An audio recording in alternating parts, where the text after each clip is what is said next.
For a long time, the Democratic Party has largely been looked at as the big tent party, and the Republican Party is looked at as the small tent party. So the Democratic Party, black people, gay people, feminist women, minorities.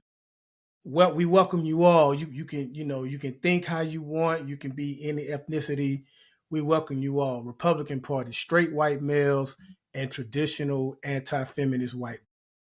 And I'm not saying that's like the definition of both parties, but that's largely how they've been viewed for a long time. But if that's the case, the Democratic Party may be the bigger tent party, but they're small minded when it comes to disagreements.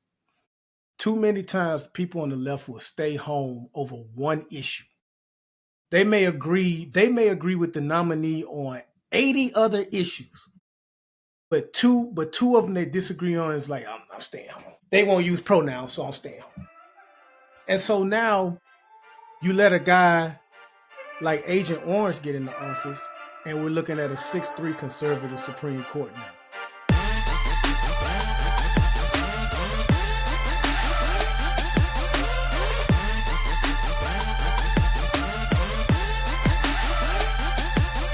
What up, what up, what up, what up? It's Three Brothers No Sense, your favorite barbershop style podcast. I am Ferg, joined my co-host Buff and Rozzy. Fellas, it's been a minute. Miss you boys. Yeah, man. Yeah. Good to be back. I didn't even get to tell y'all. I didn't even get to tell y'all. I might even go. It's the moment's past. Let's go. Let's go ahead and go. I go first. I got quite a bit actually. First, for those of you that care about award shows, especially at the Oscars, they are going to add a new category in 2028 for stunt people. So the people that do stunts in action films, Nice. They'll now have a category for them, which is kind of cool because that's usually the best part of a lot of these action movies, and they're pulling it off for these high-priced actors, man. So it's cool for them to get a little bit more acknowledgement. So this gentleman, Ashton Hall, I want to tell y'all about Ashton Hall. Y'all probably know who he is. If you've been on social media, he went viral. One of his videos, he does his timeline of his day where he wakes up at 3:50 in the morning. He goes out on his balcony. He dips his face in some Saratoga water, does all this stuff. It's one funny part where he dives in the pool. It's 7:40 a.m. And by the time he hits the water, it's 7:44 p.m. a.m. But I started out laughing at him because I was laughing at the spoofs and stuff, and it was funny, man. But I've grown to admire him, man. Bro has flipped that into, he's damn near doubled his followers. He already had a lot as it was, but he's like up to 13.5 million followers on Instagram, another 3.3 million subscribers on YouTube. I don't know, it's just kind of cool to see him flip it like that, man, and keep the discipline that he has. He says he tries to go to bed at like 8 o'clock each day, so he can wake up at 3:50 in the morning. But it was fun. It's a lot of spoof videos. Even the Miami Heat did something with him. Just wanted to give him a shout out, man. That's pretty dope. And on a most serious note, man, I think I'm saying his name right, Mahmoud Khalil. He was one of the people that I think led some of the protests at Columbia University, protesting the Gaza war. Well, a judge in Louisiana has ruled that the Trump administration, even though he has a green card and is a permanent citizen here, has a right to be here. They have agreed that the Trump administration can deport him. And so I know people like to lazily say both sides are the same. Both sides are the same. There is no lesser evil. They're both bad. But I just want to put in perspective right now that the gripe with the Biden administration was that they were not doing enough to stop the war. Even though it wasn't our war, they wasn't doing enough to stop the war. You got this other side who's willing to deport you out of this country for just voicing your opinion on the war. So we can continue to lazily say that both sides are the same. And in a lot of ways they are. And I get why that saying is popular. But man, you got to look into the differences, and the differences are large. And that's one of them, man. for him to be able to get deported and some of the other stuff this administration has been doing. If you don't see the differences now, you're not trying to. So that's all I got though. No, man, this whole ICE and immigration policy is wild to me. I mean, we talked about the citizen that they almost deported, or they rolled up. We talked about the green card holders that they're deporting, right? The people that are here on political asylum that are here legally and they're still deporting them. And so it's just crazy to think that rule of law means nothing, right? Judges are saying, hey, turn the plane around. And the Trump administration's like, you. Right, like doesn't matter. That's essentially how they're treating the courts, which that's scary in itself. When they say that, they've gone on record and said that the administration is the only one that can say what's legal and what's not. Right, like the judicial system does not matter, because they're like, well, who does the judicial system report to? The administration, right? The legislative branch. So that in the administration's eyes, they work under them, so they can supersede whatever they're saying. And so that in itself is just really scary. And we talk about this slide to authoritarianism and all of that, but that's what's happening right now, and it's super duper scary. So just keep watching for it. We don't want to be the alarmists. And it's just, I was watching Ta-Nehisi Coates. I think Buff, you shared it with us, and he was kind of talking about how, the Democrats, they've got to find their message, right? They can't sit there and say this is the most important election ever. They better not say that the next election, right? Like they said that every time for the last however many years. They need to figure something else out. So we don't want to be those people that are sitting there and just alarmists. But this is different. This Trumpism has taken over conservatism, and so it's a totally different animal what's happening now. So just kind of keep your eyes open, watch what's happening, because it's gonna get worse before it gets better. So I just want to say one thing about the direwolves are back. So any of the Game of Thrones folks out there, if you like the direwolves from Game of Thrones, there is a company that has cloned a 30,000-year-old direwolf. They have gone extinct, and they have cloned them and brought them back. And so the direwolves are no longer extinct. There's 3 of them. They're all white. So it's kind of cool that they're bringing those back. And they say they're trying to bring back a woolly mammoth. That's their goal, is to have a woolly mammoth back by 2028. So we'll see how that works and how it wrecks our ecosystems and the food chains coming up. Or we'll just have a whole bunch of brontosaurus burgers like on the Flintstones. I don't know. I mean, I'm gonna try it. I'm not gonna lie. I'm gonna try the meat. We'll see how that goes. Other than that, man, I want to talk about raisins in potato salad. So gentrification is real, and Pop the Balloon, Netflix gentrified the shit out of it. So I don't know if you guys, I'm pretty sure most of our listeners out there know what Pop the Balloon is. We've watched the videos. We saw the Ninja Turtle dude on there. We saw all the cool things and the clips and all of that. So Netflix saw that, and they said, you know what? We need raisins. We got to put some raisins in this. So they actually bought Pop the Balloon. They brought it out. They did a live version of it. It aired. We're recording on Friday. It aired on Tuesday, I want to say, or Thursday of this week. Thursday. So last night. It aired last night. And Yvonne Orji is the host. And it got bad. It is so scripted and just horrible. But it's like a train wreck that you just kind of keep watching. I think it's lost all of its luster. It's lost the funness of it. It feels scripted. It feels like reality TV versus a dating show with some cool things happening in there. So have you guys watched it or get a chance to see some of the clips on it? Not the Netflix version. Not the Netflix version. Okay, all right. That show had me in a chokehold for like 2 weeks, like around 4th of July. I watched it, but I'm good. I'm good now though. Yeah. So they replaced the original hostess, right? She's the executive producer for it now, so she's producing it. But for some reason they switched it up and they put Yvonne Orji in there as the host. Yeah, I liked her. Yeah, because sometimes they would catch her off guard.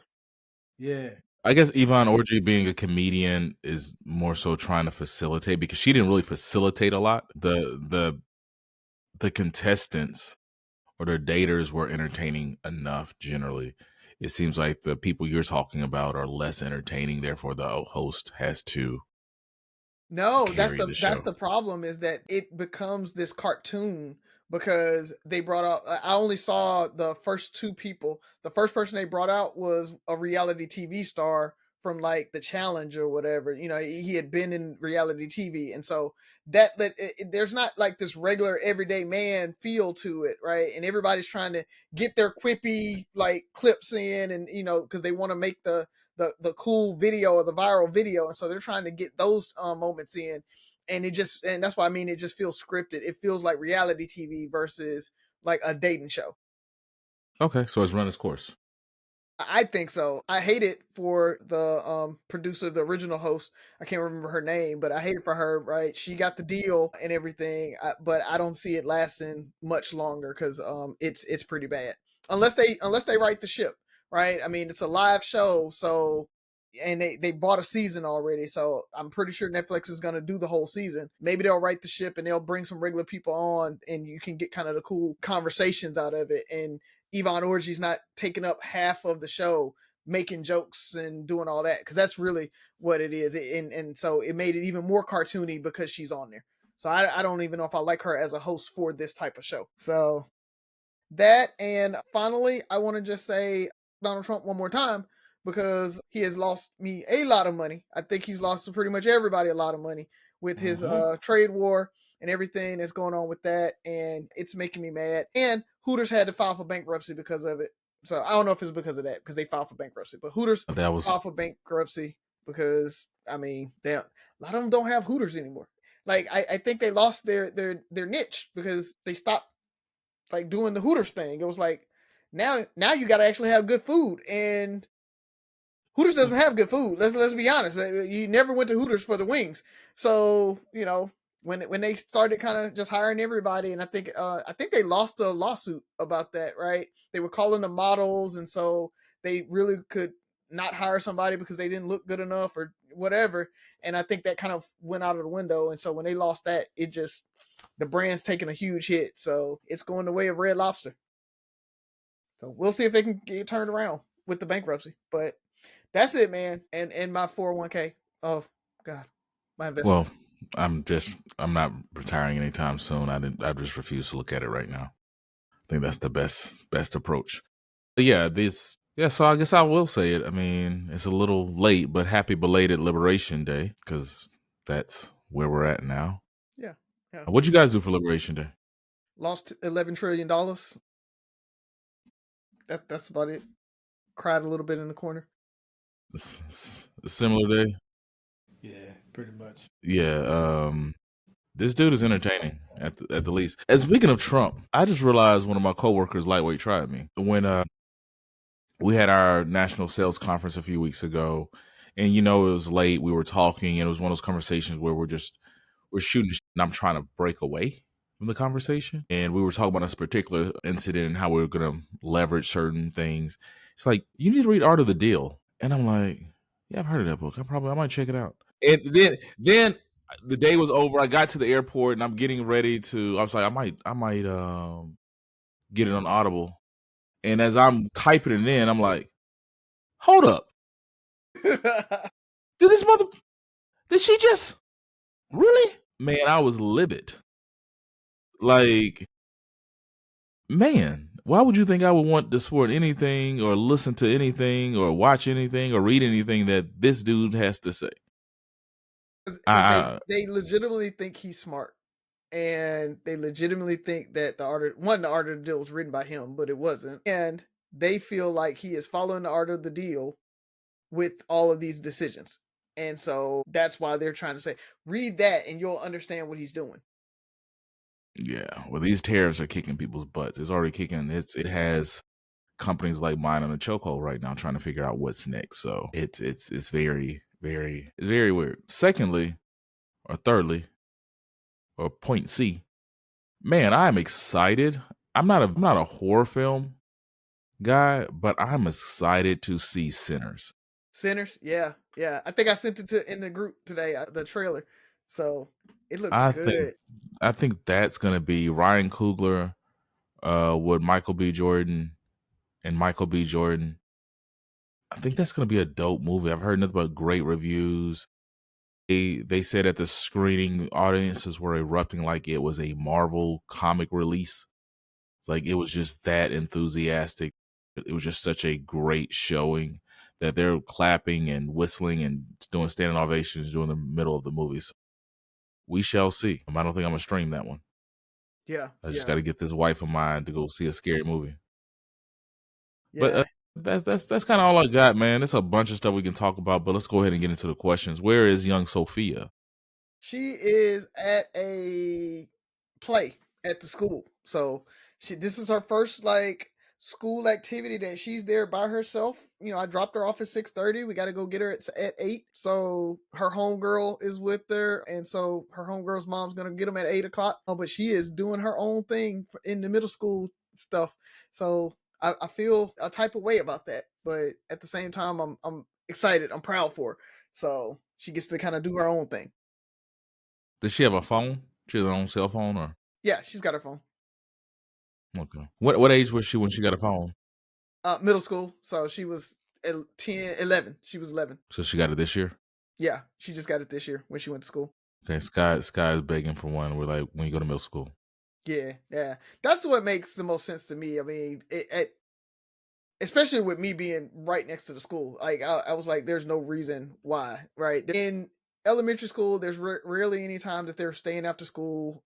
Like for mine, they were walking home after school, so it wasn't like you were there for after school activities or anything like that. You could maybe get left or anything. You literally walked home from school, so it's not even like you could miss the bus or anything like that. So I wasn't too much worried about it.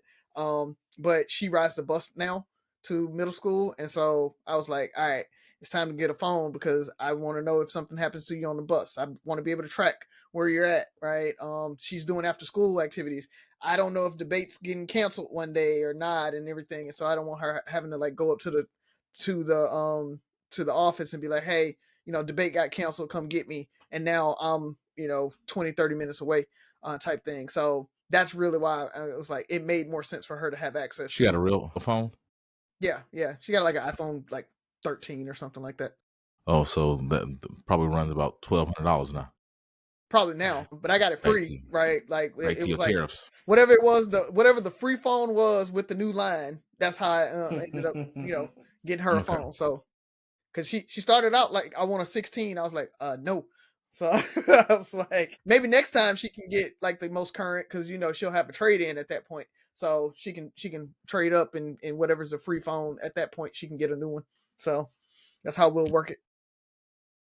Who wants to go first? I went last time, so it's either one of you got it. Did everybody get a question in last time? Yeah, remember I got that like super quick one at the end. Okay. So you don't want to go first? No, I really don't have one. Okay. I can go, or you can go first. I'll let you go.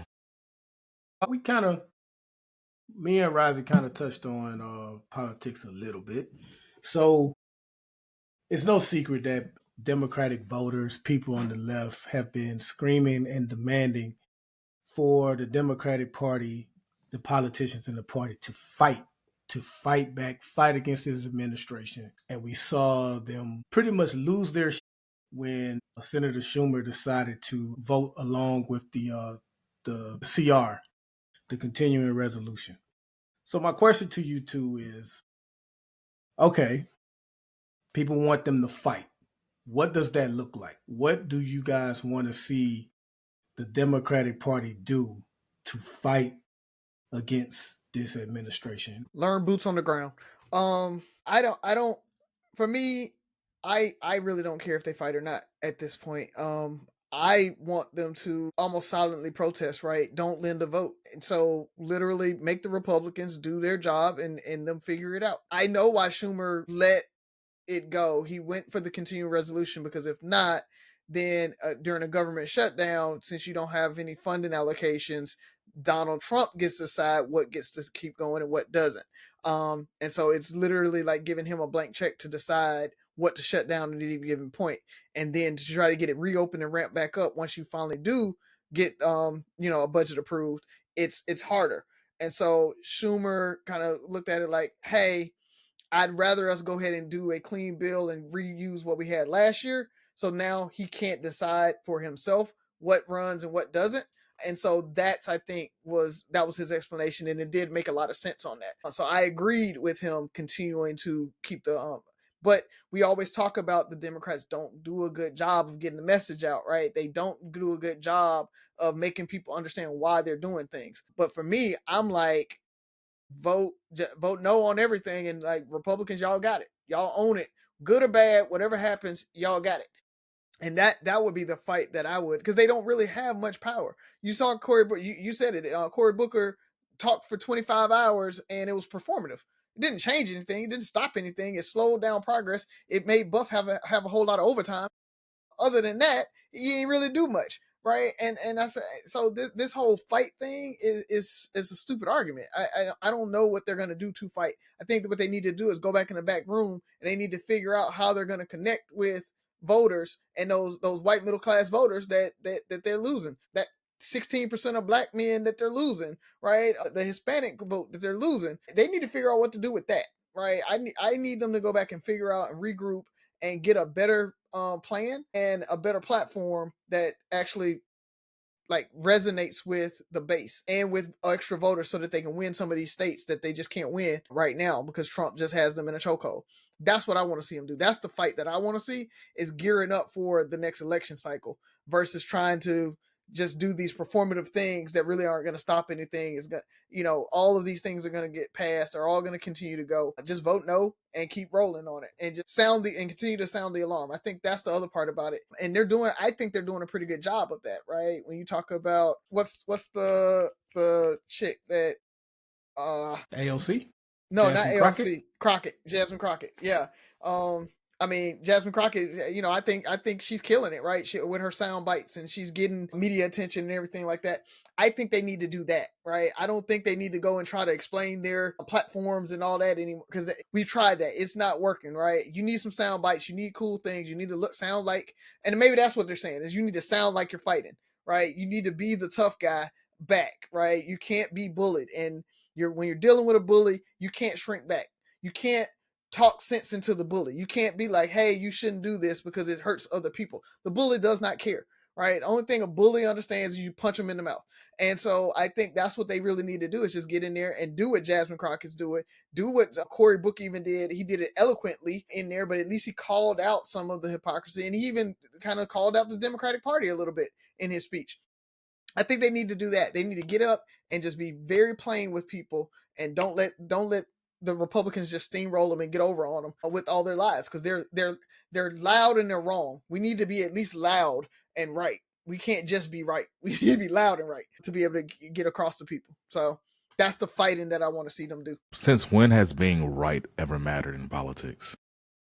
Doesn't. You got to be loud. That's why I said you got to be loud and right. Yeah, loud is the part that they need to do. They need to be heard, and they're not being heard right now. Because a lot of voters feel like Democrats talk over them or talk down to voters. Like that has been talked about a lot, right? The whole liberal media, and how they feel like they're more educated, and they look down on the voting class or on the working class. That has been a conversation, or a conversation piece for Republicans and for voters for a long time. Democrats are the academic side of it, so they tout policies and everything like that. You don't hear that much from Republicans. Republicans vote on fear. Republicans vote on, hey, fairness, right? A lot of people think about fairness, and so in their eyes, being fair means that I can't remember. I saw a video and they were like, the difference between Democrats and Republicans: Democrats will feed 100 people for fear that one person will go hungry. Republicans won't feed 100 people for fear that one person will eat without giving their fair share, or that they don't deserve it. Like that's the difference. Democrats want to help everybody, and that's what they think is fair. Republicans or conservatives feel like fairness is, if you can't get it yourself, if you don't contribute, you don't get it, right? You don't get to reap any of the spoils. That's the big difference there. And Democrats have to kind of make that case to people. They have to be loud if they want to feel right about it, because the Republicans feel they're right about it, or they don't care whether they're right or wrong. They just want to win, and they want their pieces to get, or their ideas to get implemented. And right now they're winning, and they've been winning for the last 4 or 5 cycles, truthfully. So the answer to your question is very complicated yet easy. I don't think we know what the fuck we need to do. I think because it's if you would have said we're probably 80 days in now, 80 days in. So 85 days ago, we all figured it was going to be a show, right? Did you think 85 days ago we would be where we're at today? Not at all. Right? It's you can't. It's kind of like with the tariffs. Companies are out here trying to make a plan or have a message that their legal team and everybody, the academics are putting together. Like, here's the strategy. Here's the message moving forward. All right, we're gonna have a press conference today at noon. Hold up. Never mind. It's not. So we don't. You don't know how to plan for something. We've never been through this. So I think it's gonna be a mixture of pettiness, those loud sound bites. Where some people are getting mad at Kamala for kind of having that "I told you so" mentality. But I think you kind of put it back in their face. Like, I think we have to, because whatever we're doing isn't working, right? Worst case scenario, we're just going to lose doing the same thing we were doing. We're going to lose going to high ground, or we can lose going out fighting, right? Like, we can lose. Like, look, I'm gonna call the baby ugly. Sometimes people need to hear that. Like, they just need to understand what's going on. But we're not even 3 months in, so I don't even think we can plan for a strategy because we don't know what we might be dealing. And maybe he'll dig his ditch. His own, we might be in a recession. There's a lot of things that could happen between now and tomorrow for us to come up with a strategy too long term. But I think we capitalize on all of that. We'll remind them, hey, let's look at what these presidents did in their term. And you list everything that Trump's changed and say this is what he's done in the last 90 days. Like, this is the chaos be petty. Chaos report. I don't know. Do something. And then sometimes just sit in silence. One of the easiest ways to let people show their hand is let them speak. Right? Just, Buff, have you started watching Residence? Nah. One of the funniest things the actress does, the main character does, is she's a detective, and she'll ask a question, very simple question. Or she might not ask a question at all, and she'll just get and then just let people talk, and they speak because they're uncomfortable, and they just they vomit information. They create their own case. I mean, that's one of the first rules in sales. Like, hey, he who speaks first loses. So just let them keep talking. Trump's the greatest president we've ever had, and just in a debate, just okay. So you don't think he's great? Just let them keep on a national scale. Just let them keep digging their own ditch, and then on the side, like, man, these niggas stupid.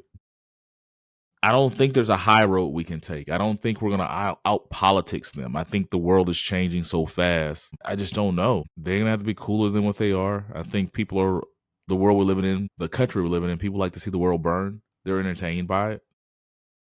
Some people think this is funny. A lot of the younger voters who aren't, quote unquote, affected by some of these policies, or then think they're going to, put it this way, the people that didn't think they were going to be affected are affected by it now. Mm-hmm. How do you capture them? How do you, like you said, Razi, how do you go back after the Hispanic vote? How do we, maybe it's a path to whiteness. Like, hey, you vote for us, we're going to make you white. I don't know what it is. What do they want? I don't think anybody knows what the hell to do, because we've never been here before. And, might realize this might be the fall of the collapse of a great nation. It happens every time. Well, but before I ask the politicians to fight, I'm going to ask the voters to take some accountability, because more than 20% of you guys stayed home during the 2022 midterms as compared to the 2024 presidential election. Y'all ain't have to stay home. Y'all could have showed up and ensured that the Senate kept majority and ensured that the House kept majority.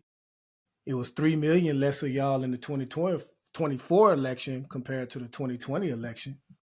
Y'all could have made a difference in Wisconsin and Michigan and those swing states and given the victory to Kamala. Y'all was worried about the war in Gaza, which when I say that, I don't want people to think that I think that's a nothing burger, but For a long time, the Democratic Party has largely been looked at as the big tent party, and the Republican Party is looked at as the small tent party. So the Democrat Party, black people, gay people, feminist women, minorities. Well, we welcome you all. You can you can think how you want. You can be any ethnicity. We welcome you all. Republican Party, straight white males and traditional anti-feminist white. And I'm not saying that's like the definition of both parties, but that's largely how they've been viewed for a long time. But if that's the case, the Democratic Party may be the bigger tent party, but they're small-minded when it comes to disagreements. Too many times people on the left will stay home over one issue. They may agree with the nominee on 80 other issues. But two of them they disagree on is like, I'm staying home. They won't use pronouns, so I'm staying home. And so now you let a guy like Agent Orange get into office, and we're looking at a 6-3 conservative Supreme Court now, whose rules that you can deport people without cause and all these other crazy rules that they've been coming out with. So you really got to pick your battles on those type of things. So I'm going to ask the voters to hold. You're asking the politicians to fight, man. Look at yourself. Look at your neighbors. Look at your family. What did you do to convince them to get out there and vote? What did you do to say, I know Biden is not the perfect candidate. I know Harris is not the perfect candidate once Biden dropped out. But man, we cannot afford to have Trump in office. Did you do that? Because y'all showed up for those protests last week in all the cities all over the country, which I didn't give a about. Because y'all did the same thing in 2020. Mm-hmm. White women showed up with the pink pussy hats on their head, talking about resist. And he got right back in, 2016, I'm sorry, not 2020. 2016, when he first got elected, y'all did the same thing with all these protests. If y'all ain't showing up to the polls, keep them protests, bro. Or if you want to do the protests, don't expect people that look like me, Rising and Ferg, to be out there. So that's the first thing I want to say. The second thing is there are Democrats that are fighting, whether or not you agree with how they're fighting, but you got AOC and Bernie Sanders. They're doing like a nationwide tour on Fight Oligarchy. You got the leader of the House, Hakeem Jeffries, saying that they want to investigate the Trump administration for manipulating the market. Yep. And you got, like Razi mentioned, you got Cory Booker, who broke Strom Thurmond's record of the longest speech on the Senate floor, 25 hours and some change, where he did call out the Democratic Party. He called out the Trump administration and all of that stuff. So you got people fighting. But I think what the Democrats need to do is kind of like what the Republicans did in Florida. So the Republicans, they won. I put that in quotes because I still don't know if Al Gore lost Florida in 2000. But they won Florida. Obama took it in 2008 and 2012, but the Republicans, they stayed with the groundwork in Florida. And the Democrats, you talk to local Democratic politicians in Florida, and they felt abandoned by the National Party while the Republicans were putting in work. And now that's how you get a Ron DeSantis that gets elected twice. You get Trump, who wins the state twice. Did Biden even win it in 2020? Mm-hmm. I don't even know if he won it in 2020. He did. Yeah, so like it's red. It used to be purple and even before that, blue during Obama. So you got to do the groundwork. And I think Ferg and you, Razi, mentioned, you got to tell these people exactly how this administration is negatively affecting them, how it's affecting their pockets. Tell them to go and that same medicine they used to get, go get it down. And how much more is it now? How much more are these prices of things? How does your 401k look right now? Like, preach that. Don't be afraid to go in the red states, the red counties. Counties can be flipped. States can be flipped. One of the things I loved about Obama was his strategy of he ran in states that he knew he wouldn't win, but it strained the Republicans. It strained McCain to where they had to spend money to make sure they held on to that state. Mm-hmm. It depleted their resources because he was so competitive. He was competing in state. Hell, he won North Carolina in 2008. Mm-hmm. So I just think the Dems need to be focused. To me, fighting looks like trying to win upcoming elections. And the way you win upcoming elections is start talking to the people now. Tim Walz is doing town halls right now and saying why he think they lost and what the party needs to do to go forward. You need to go out, talk to the people every week, every month, in all these counties, the counties that feel like they have been forgotten by the party. You go out there and you talk to them and you tell them what you can do for them. And forget all the name calling. Forget calling Trump Hitler. Forget calling the Republican Party Nazis. Forget all that, because that's not resonating. At the end of the day, hell, it's some people that may not even care if Trump is the next Hitler, as long as their retirement is increasing and looking good and in the green.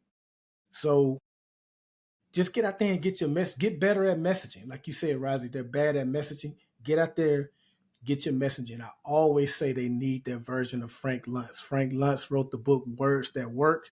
He was big in the Republican Party because he helped them form a lot of their talking points and that kind of stuff. It matters, man. So those are the two things. Voters, though, you got to hold yourself accountable. You got to show up and you got to start looking at the bigger picture, because we should not have a 6-3 conservative Supreme Court. Right. Trump got three nominations, confirmed justices in one term. That's crazy, man. Yep. And be careful of the recency bias. You have to remember what you went through when it's time for elections, because I see what's going to happen. You guys heard it here first. The market's going to tank. Prices are going to go up, right? Your economy is going to suck. And then he'll start slowly digging us out by the end of his term. You'll be worse off than you were at the beginning of his term, but you won't remember that. You'll remember how bad it was and how it's getting better now. And so even if you're worse off than you were 4 years ago, it doesn't matter, because you're better than you were 2 years ago, 1 year ago. And that's recency bias. And that, I think, is going to be the biggest thing the Democrats are going to have to try to fight against, because it's tanking so fast. And I mean, we think about it. We're 80 days in, 85 days in, and it's this bad. It's going to get even worse, but it'll be 4 months in, 6 months in, and it's going to be really, really, really bad. And then he'll have 3.5 years to kind of dig itself out a little bit. And so as long as he makes it just a little bit better by the end of his term, doesn't matter how bad it actually got. And that's going to be a hard fight for the Democrats to get people to understand that and to remember 3.5 years ago when everything went to shit because of his policies. All right, man. Who's up? Yeah.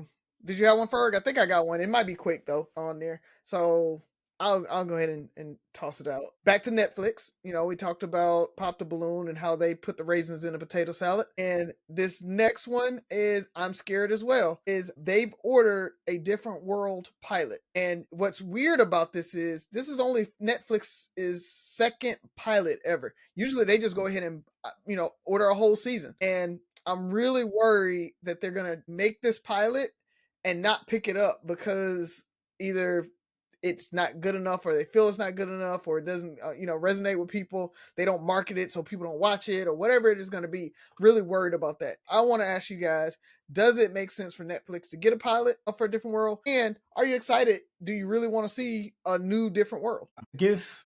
I guess for me, I would love to know what angle they're coming from, because the original Different World was able to be introduced to us by piggybacking off the Cosby Show. And so you followed Denise into her college world, and then you got to learn the other characters. And, I almost said introduce HBCUs, but it helped popularize attending HBCUs.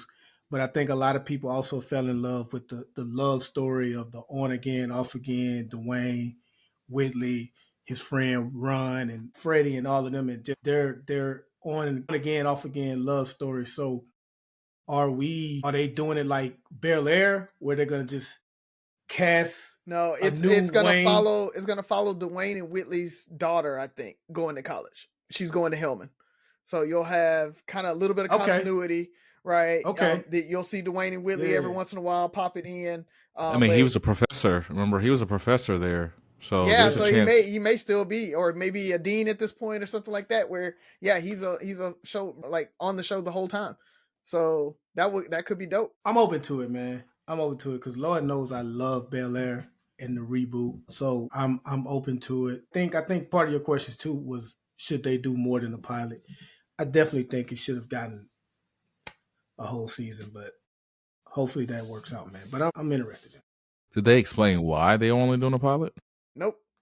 They it was either it's Debbie Allen wanted too much for a season. She's executive producing it, so she was the executive producer for Okay. the original. So Debbie Allen is executive producing this as well. So I think it's gonna stay true to what Different World is and was and all of that. I'm just worried that Netflix they're putting it as a pilot just to say, we're testing it, we tried, but no, it's not there. I mean, But I mean, if that's the case, it makes no sense to even do it. Like, if they would have never brought it up, we would have never missed it, right? This conversation is moot. I don't know. The only reason I can see it making sense is our because it depends on who the audience is, right? If they're catering it to, especially since they're trying to have continuity from the original show. Is it for us, right? Is it for the late 30s, 40s, Gen X, Gen Y people, right? Yeah. Our thing is when we heard about Bel Air, when we heard about certain things, the first thing we say is, man, they should have left that alone. They should, man, they don't, I'm tired of the remakes. It was just a better, and so it's, hey, y'all tell me, should I have left it alone? Because right now we're in this world where everything's being remade and there's a lot of backlash coming with remakes. So let's see how you feel about this. If you show and the support and the rewatches go through and the because even though I love that show, one of my favorite shows growing up, and I love the concept, I'm nervous on how they're going to portray it in 2025. Mm-hmm. Are they going to be? I hope it doesn't become Grownish. That's my worry. Is like I didn't really like Grownish because of they just turned Zoe into a freaking idiot. Yeah.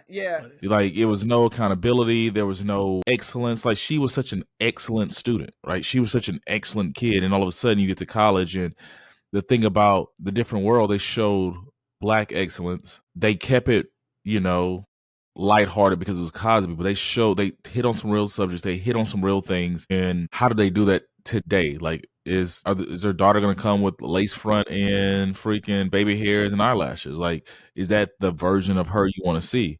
Or is she going to be this natural person, or what is it, whatever it's going to be? And she's introduced to this world with people doing certain things, and her best friend might be the hood chick. I don't know how it's going to work, but it's going to hit or miss with us, right? The idea of it sounds great, but there's a good chance we're like, oh, I hate where this is going. This is Blackish all over.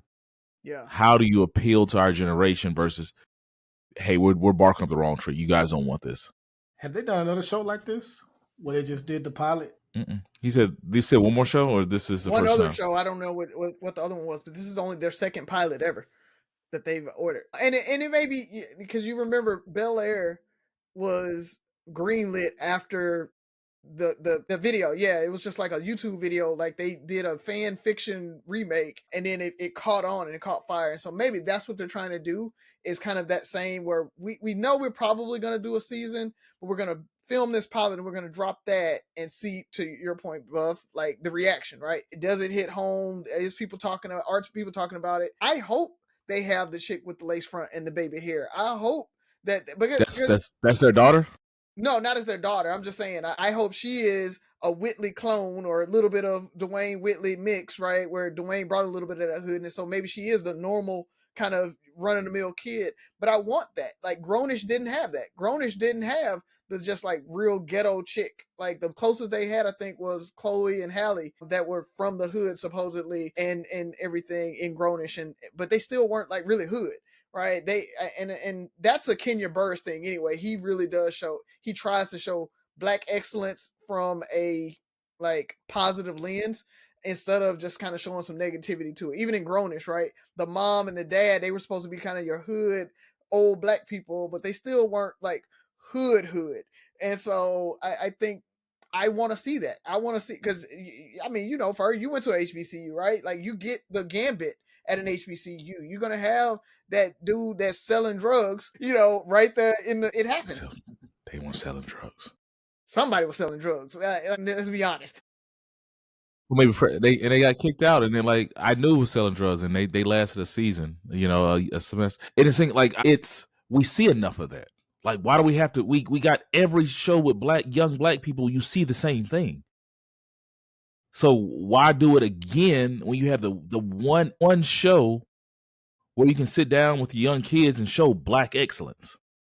Now you got to show this. You want the drug dealing stuff, but what I'm saying is, let them wash out in the first season, right, or the first semester, right? Like, show them and show what happens to them, right? Like, those are real life situations. You talked about A Different World showed all these different things, right? They talked about rape, they talked about date rape, they talked about being racism and everything, right? Like, what was it? Ron and got his car broken into, and they thought that he had stolen it or whatever. Like, there's all that's going on, and I want to see that, right? I want to see the drug dealer along with that's went to HBCU because he's actually from Tallahassee, and so he was like, "Yeah, I'm gonna go to FAM." He got in because he actually was pretty smart, but he just is hood Florida dude, and he sell drugs, right? Like, he got all the connects because he's from local Tallahassee. Like, I want to see that dude in there too.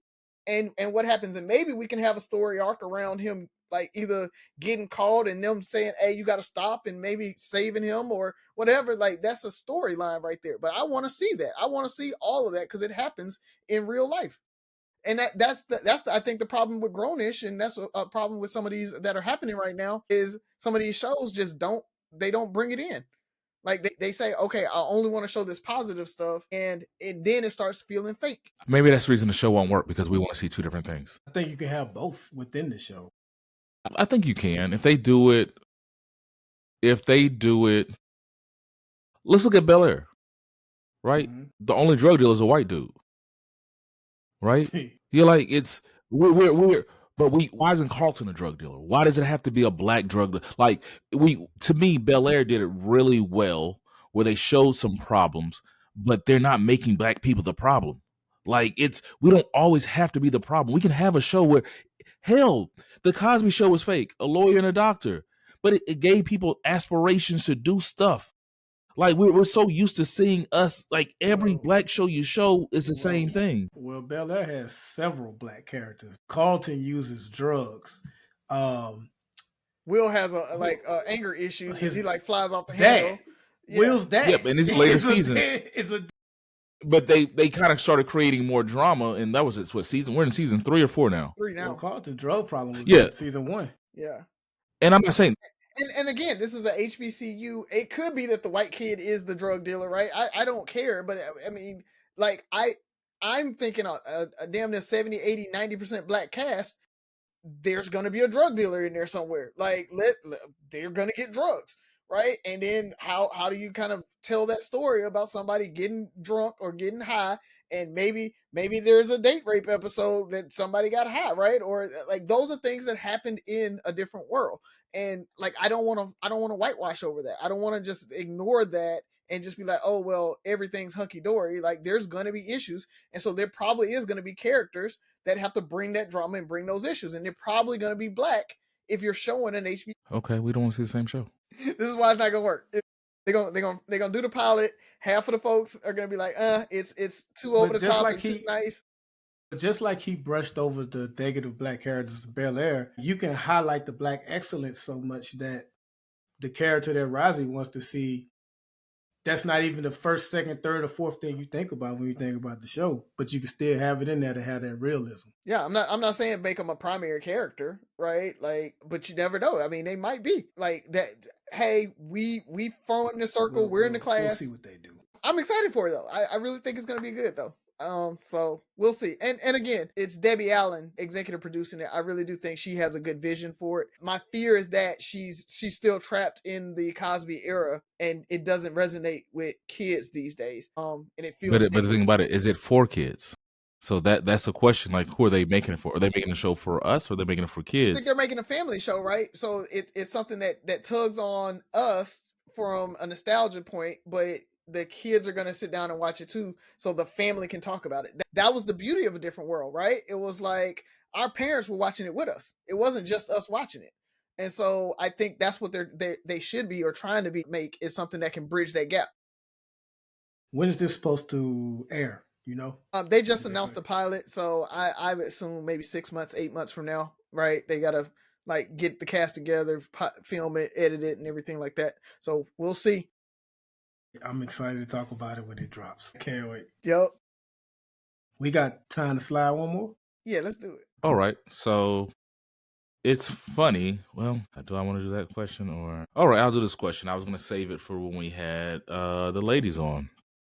But so speaking of a different world, there was two of my favorite black ladies out there. There's two interviews. There was one where Felicia Rashad was on the Breakfast Club, and she was just talking about people having to learn how to be happy, right? And that life was very ordinary. And so Michelle Obama actually did a very similar interview.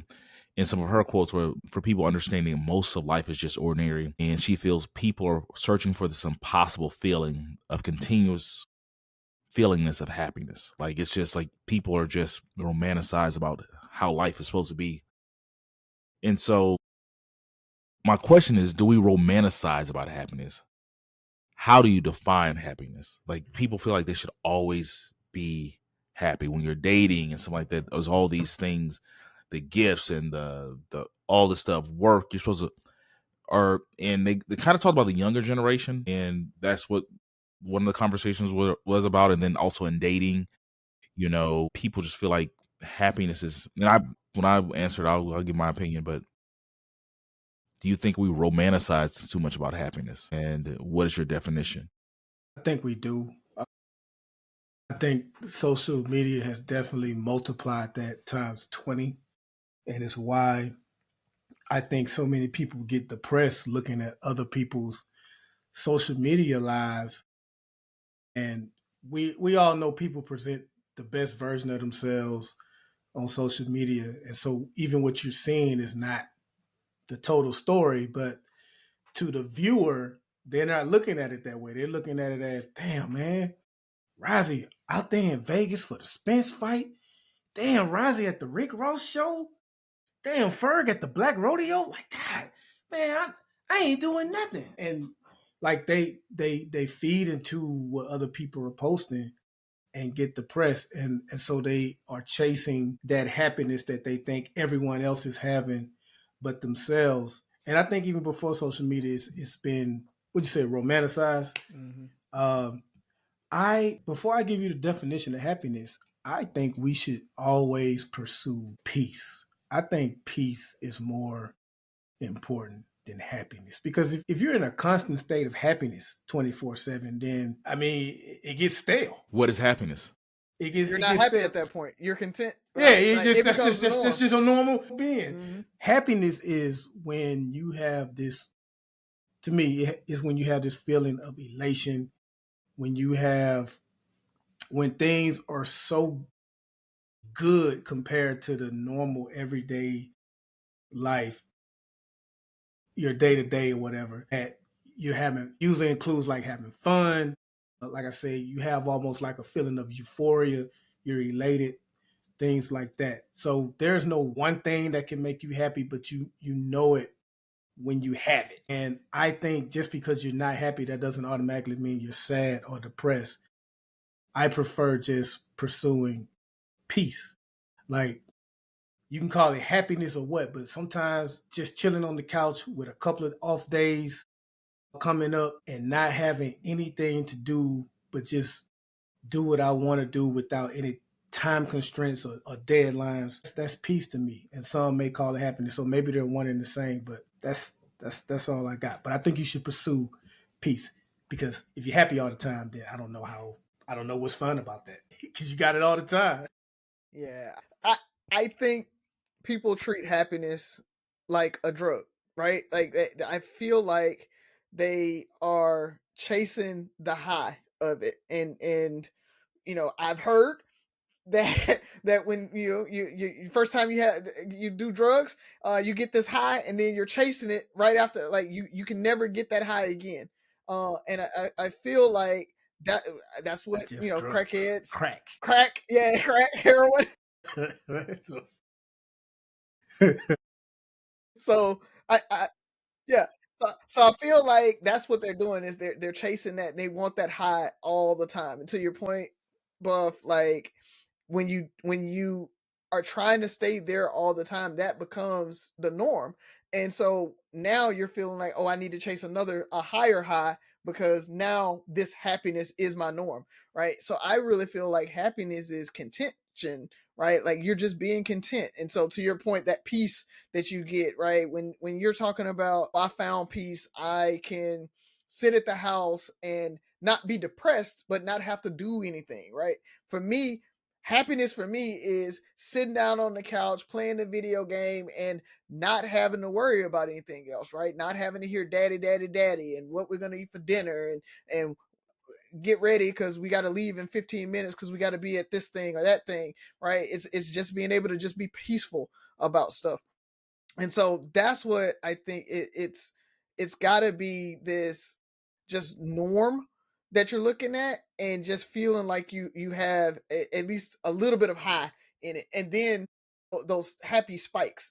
And when you talk about the whole social media and everybody looking at it like, oh, they're always doing something, they're always, because I post once or twice a month or once a week, and so you see that thing that I did that once a week. You didn't see the other 6 days where I was just kind of in the rat race, not doing anything and not having fun, right? And I feel like people need to be able to be content with just having normal day, everyday life.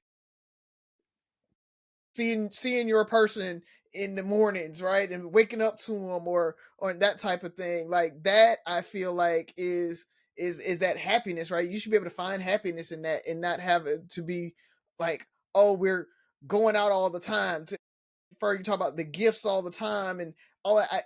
When you're chasing that, when you're chasing the things instead of just that contentness of it all, you're always going to be unhappy because you can't find that all the time.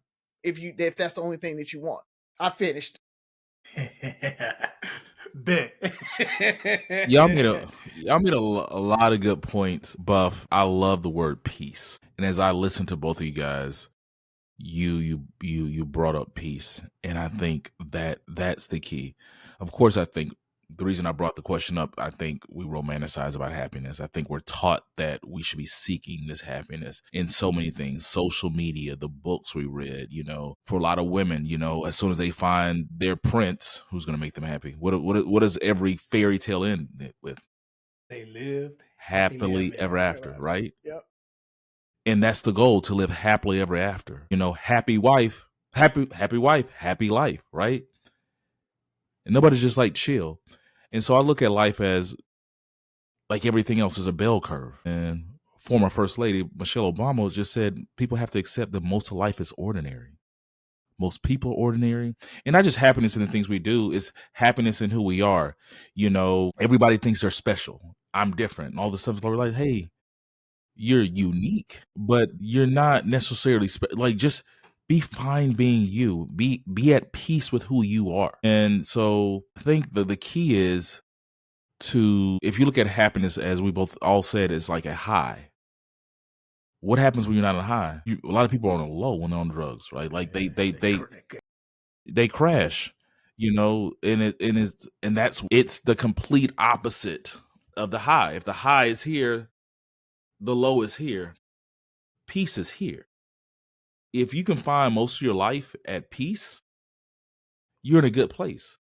And I think that's what we have to learn how to live in, is the peace. Because when you're at peace, when you fall for that low, it's not that low, right? When you go to high, it's just a gradual high. Like, to me, happiness is should be those rare moments where peace is at all time. Like, and you have to learn how to find that peace. You have to learn because we all gave different examples of happiness, but that's what it is. You're happy with the peace. And there's moments where you're just going to be more happy with that peace. If it's sitting on the back porch and just watching the stars, drinking, if it's playing video games, if it's taking your lady or wife out for dinner, if it's doing something with your kids, each one of those is a different type of happiness. different type, and hopefully, you know, you can find, you know, maybe there's no peace in some of those things, but it's different, and find levels to it and find ways to be happy. Be happy with yourself. Be happy with you know, it's I'll give an example where I'm saying people are so used to seeking happiness and joy to the point where they feel like they're entitled to it. They're owed it. You know, we talked about dating and how people just feel like they deserve these expensive dates. I have one of my young men. We were talking about, we do a thing called temperature check and trying to figure out how this week was going. And he was at a low because he didn't do well on the test. And our mentee started questioning him on his study habits and stuff like that. And when he started talking about how he studies, it was just I just cannot relate. So he goes to school, he comes home, takes a nap, goes to practice, gets home probably 8:30, 9 o'clock, and he plays video games to midnight to reward himself for studying that he's going to do after he plays video games, because that makes him happy. Because I've been busy all day. He feels like he deserves this moment to be happy playing video games, and he falls asleep studying. So he never gets to complete his studying. And so he feels like he's seeking this happiness versus like, hey, you don't deserve that right now. This is not the moment for that happy. This is the moment for, this might be a low. There's a reason there's times where you have to readjust and stuff like that. And he could not fathom the fact that he didn't deserve to play his games, because that's what makes him happy. And when he's not happy, he's crashing, you know, and there's so many stories about them getting upset and throwing video games and, you know, breaking stuff because they're not happy. Once you take that joy away, or there's such a high, and when that high snaps because there's a disruption in that high supply, they crash. They do crazy things. And you know, that might be a lot of cases with domestic violence and relationships and stuff like that. They're so happy. There's these highs, and then when it's low, the reaction. It's like, we just got to learn how to find peace. If you can be at peace, if I can be at peace 80% of the time, that's a good damn life. If you can find peace 80% of the time in whatever you're doing, if you're at work, finding peace, it's a little stressful, but you're at peace in this stress, right? There's days you're like, man, you just, we all have a busy schedule, but there's a certain peace that comes with that. There's certain things like it's not stressing us out. There's times where it probably stresses us out, but it's like when we're doing all this stuff and we're still at peace, if you can, that's what we got to strive for. So, Buff, I'm glad that's the word I've been looking for. I think in relationships, marriage, you know, and I think a lot of people confuse happy with fun or romance or whatever, and I think they're very different, right? Like you can be happy and not be having fun, right? You talk about being at work, but I'm happy, right? Like I love what I do, I'm giving back, right? And so I'm happy with what I do, even if it's not fun.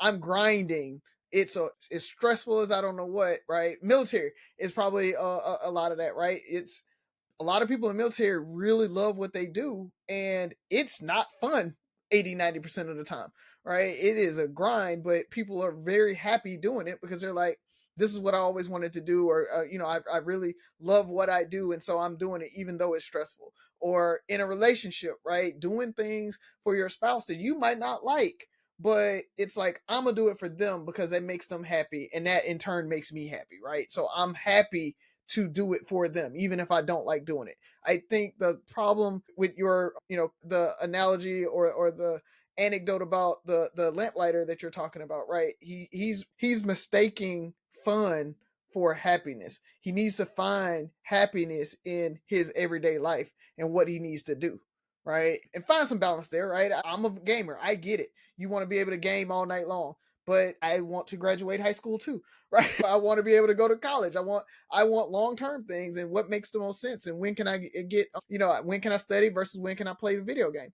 You've got to figure all that out, and you got to find the piece that we're talking about, and that become your happiness without fun or without like hyper romance and without the gifts and without the trips, right, for some of these folks and all of that. Like I was just as happy when I made $20,000 as if I make 200. I mean, or like I was just as happy at $20,000 as over six figures, right? Like that is what I'm just as happy there. Yeah, Keep that in, by the way. And I agree. And so I think I'll agree, but I push. I think the more you find peace, the easier it is to achieve happiness. I agree there. I think that's what it is. It's the more you find peace, the easier it is to find happiness. And there's moments of extreme happiness, and be it fun or romantic, but you can be, I think at peace and you're just, like you said, there's things you'll do for a significant other, for your kids, and just seeing their reactions or whatever, it makes you happy. And happiness can be fleeting. Like I think because once again, you can't just always be happy, but I think you can always try to be at peace. Yes. I think peace is something. Peace is that it's a neutral state. So it's just a neutral state. Not too high, not too low, but it's just good. It is just you're just Vibing, it's as the kids say. yeah, It's a vibe. yeah. So yeah, so that's all we got. That's all I got. Let's go ahead and close it on out. Man, I love when we get 3 questions in. Oh, Ferg, you mentioned Michelle Obama, and I was chuckling when you was talking about her and how most people are ordinary, because that's kind of what Kevin Samuels was saying a lot of the times, and I know you guys hated him, but No, I not you guys. Okay, I'm gonna say a lot of people out there hated him, and I meant to say this at the top of the show when I mentioned Ashton Hall. Like, you look at the influence that Kevin Samuels had. He only got to like a little over 1 million subscribers before he passed away. So for that dude to be up to 3.3, lets you know how he's maximizing on that viral video. But Michelle Obama, man, I was sad to see that I guess she felt kind of compelled to somewhat address the rumors that she was divorcing Barack Obama, because she didn't go to the inauguration, and before that she didn't go to Jimmy Carter's funeral. And of course there was speculation that, oh, she's getting ready to leave him, and she's like, just because I make decisions for myself, all of a sudden I'm divorcing my husband. And so it's just kind of sad that a rumor takes off like that, to where a former first lady kind of has to somewhat address it, man. I hated to see that. So I mentioned Mahmoud Khalil at the beginning of the show. I want to mention Kilmar Abrego Garcia. Mm-hmm. He's the man from Maryland that was, by the administration's own admission, said that he was mistakenly sent to El Salvador. However, they don't want to bring him back. Right. And on top of that, a court has said, hey, y'all need to bring him back. The Supreme Court, that 6-3 Supreme Court that I kept talking about, they unanimously, when I say unanimously, that includes Clarence Thomas. Clarence Thomas was like, hey, Trump, hey, y'all got to bring him. Clarence Thomas? So they wilding, man, that you mistakenly deport somebody and say, well, hey, look, man, he there now. Why go through the trouble of bringing him back? I mean, what's the big deal?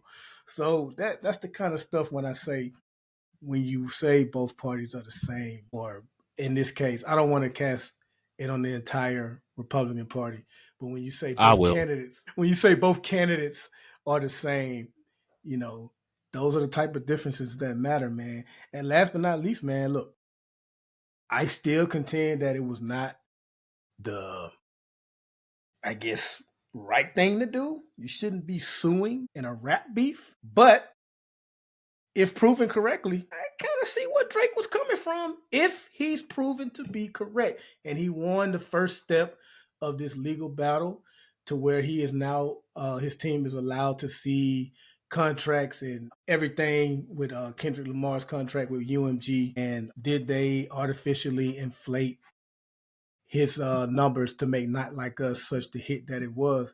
And the reason why that matters, again, I still need to put out there, it was a rap beef. I'm just from a time where you just don't sue in a rap beef. But Drake is getting ready to renegotiate his contract, and he's contending that it was in their best interest for me to not only lose this battle, but be embarrassed by a song like Not Like Us. So when it was time to renegotiate, my value is much lower, and I can't get maximum dollar for my talent. So bottom line, Drake said, hey, they trying to with my money. And I don't play that. So again, you're suing over a rap beef, bro. But like I say, if he's proven to be correct, if it's proven that Spotify colluded with what is it, Universal Music Group, and that they did make sure that Not Like Us became a bigger hit than any of the other songs, then I get it. But he still probably shouldn't have did it. So it has nothing to do with that shit. Just goes. It goes so hard though. It does go. It goes, but I'm sure there are ways that they can, once you hear a song over and over and over, you'll find we've all found ourselves singing a song that we don't even like. But because we heard it over and over, you sing like half, well, God damn it, I don't even like that song. Mm-hmm. Okay. Yeah. A couple of them been like that with me. What'd you guys do? Like Smank It or whatever that song was. Girl. Yeah, smash it in. Yeah, it's catchy. That's my fault right there. That's my fault for even mentioning it like that. It's gonna be in my head. I'll take that. That's my bad, Ferg. Two things I got. One is Contentville. What up? Just want to make sure everybody knows. Listen, like, share, subscribe, all that good stuff. Ferg gonna tell y'all about on at the end of the show. But I want to make sure we shout them out. And secondly, shout out to Mobile. We just got announced that Mobile is getting a water park or theme park called Jubilee Park. So that's kind of cool that Mobile's getting more attractions. And so really excited about that one. Talked about Jubilee Park. Y'all will hear about when during the show.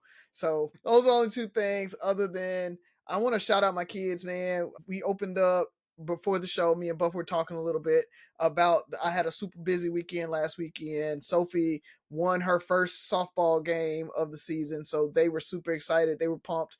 And then Oliver had a soccer tournament, and they won their tournament, so we won gold. So we are the 11U Rec League Hoover Havoc champions, I think is what they call the tournament. So kind of dope. He was super excited about that. And shout out to my man. He busted up his knee during the game and he took it like a G, kept going, walked through it all week. We finally went to the doctor today and they said it's just a bad bruise, so he's good, but he's been pushing through the pain and everything. So I'm just excited for him, man. He's growing up and he's becoming that man that I talk about we want our kids to become. So I'm loving it, man. I'm just loving it. So shout out to them for this weekend. All righty. Well, that's great. I always love when I hear the kids do things. It's funny because I think you and I probably put a little extra pressure on the boys and it's starting to pay off. It's starting to pay off. Speaking of TJ, just became the Hoover hero for his school, for kindergarten.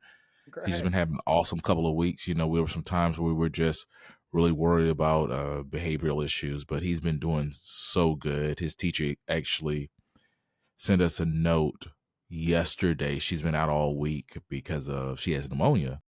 And she just I was so proud of TJ because when I went by the school and I saw him diligently doing his work, she went to go, I guess, check in for something, diligently doing his work. And she's he's just doing so great. And the rest of the class was, classing.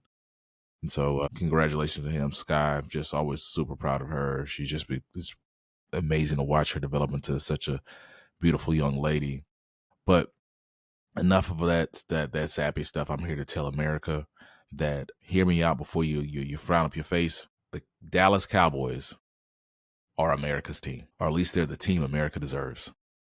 They are everything that's wrong with America. Jerry Jones and all this stuff. It's just listening to him doing what the hell he wants to do, despite what the fans want, despite what the players want, despite what everybody else, all the everybody, just everybody. He's just going to do what he wants. And it reminds me so much of what this country is going through.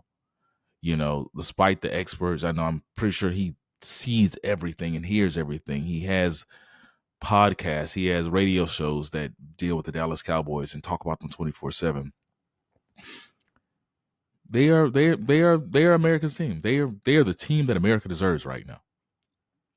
Where they're not gonna win the Super Bowl anytime soon. They're not gonna be great until they have a change in leadership, a change in culture, change in things they go about doing. But for whatever reason, there's a group of people who feel like we're doing the right thing despite everything that's going on. They are if you want to look at what America looks like, go look at a Cowboys game. Go look at the Cowboys franchise. Still a powerhouse franchise, still leading the world. Our leadership is outdated and doing what the hell they want to do. Fans/supporters are out of touch with reality. No matter what the Cowboys do, they're America's team. You heard it here first. They are the team that America deserves. When you put it like that. I mean, just look at it. I was watching something. I'm like, man, this is such the American way. I'm like, they are definitely America's team, or at least the team they deserve. And I'm like, you know what? I need to let the boys know that, and I guarantee a lot of their fans. Never mind. Let's go ahead and close it on out. Three Brothers No Sense, your favorite barbershop style podcast. 6 rules of podcast. Listen, like, share, subscribe, comment, and most importantly, listen again. Talk to you next week. Hopefully.